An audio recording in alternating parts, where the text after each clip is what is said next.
let's take a look at some of the essential 3D tools in Revizto. The Viewpoints Gallery is where all saved viewpoints can be accessed. Clicking each one will activate the view and navigate the camera to that location.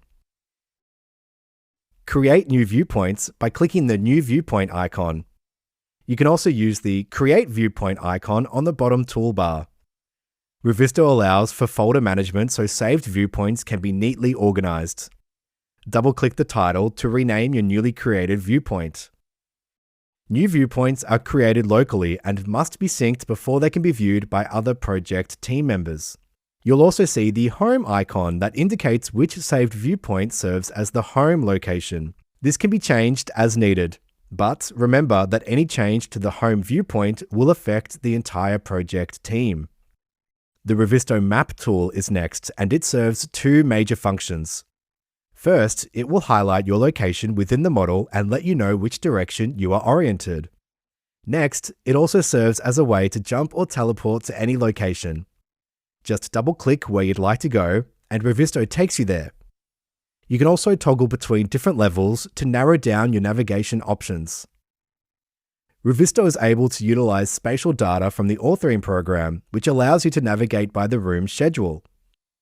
Go to the Rooms function and choose the room you'd like to go to. Revizto also makes it easy to search and sort rooms, making it simple to navigate throughout the model. While we always want a complete model, sometimes objects like walls and ceilings prevent us from seeing crucial building systems. The appearance templates are pre-saved settings that allow you to display different aspects of the model.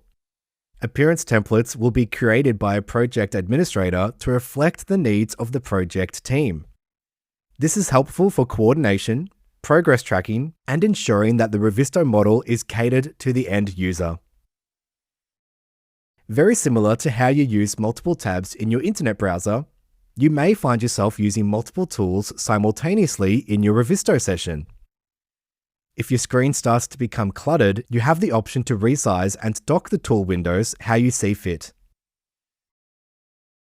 You can also toggle the Minimize/Maximize button in the top right corner. Sometimes, navigating in a 3D environment can be tricky if you accidentally move between walls and find yourself in a crawl space. The Walk function can help by recreating real-world conditions, like gravity, to the model. When engaged, you'll be secured to the nearest model level, and you will not be able to move through walls. Doors and windows remain passable.